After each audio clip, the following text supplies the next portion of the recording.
Invité de la rédaction sur l'Égypte, Albert Tagnos, merci d'être avec nous. Vous êtes le président de l'association pour la Fondation France-Égypte qui établit des ponts entre les deux pays. Précisons que vous êtes en accord avec la politique des autorités intérimaires qu'on vient d'entendre à l'instant. On l'a vu, l'Union européenne décide de réexaminer ses relations, ses liens avec l'Égypte si la violence ne cesse pas. Votre réaction ? D'abord, je pense que c'est très injuste qu'on veut arrêter l'aide aux Égyptiens. C'est une aide pour les Égyptiens.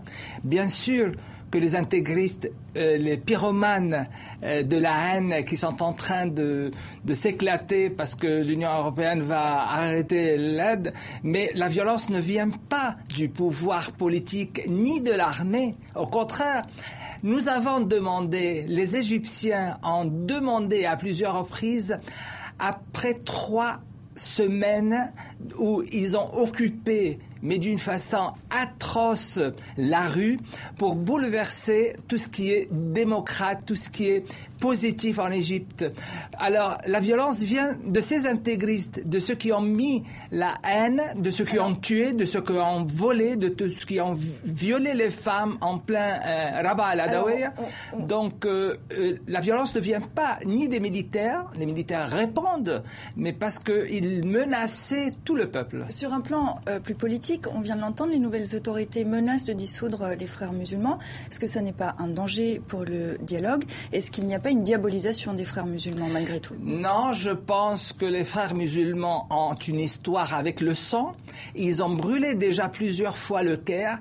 Tout ce qui ne rentre pas dans leur dogme, dans leur charia, dans leur façon de voir les choses, ils tuent. Ils ne supportent pas l'autre. Ils ne peuvent pas prétendre que c'est démocrate, puisqu'ils ont prouvé à Rabat al-Adawiya comment ils brûlaient les femmes, comment ils ont assassiné des gens, même des gens qui n'avaient rien à faire dans cette... Pourtant, selon le Washington Post, on reproche normalement aux frères musulmans d'avoir fermé la porte à la négociation. Selon le Washington Post, un accord aurait été sur le point d'être trouvé. Que s'est-il passé alors ? Pourquoi en être arrivé là ?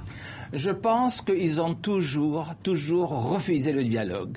L'armée, que je salue, parce c'est eux qui nous protègent en Égypte. S'il n'y avait pas ça, je pense qu'il y aura des assassinats partout.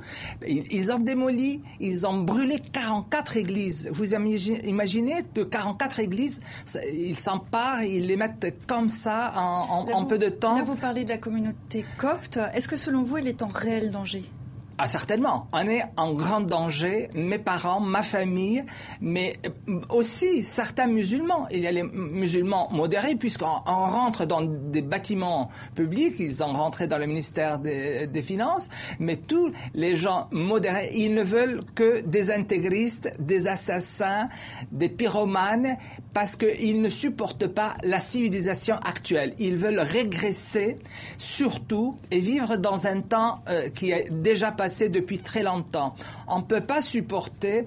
La France, l'Europe doit donner un avis plus modéré pour que la vie, le soutien. La vie vient de tomber et bien sûr, on vous remercie d'être venu nous parler sur le plateau de TV5 Monde. Merci à vous et bien sûr, nous reviendrons sur cette situation en Égypte. Merci encore. Merci mille fois.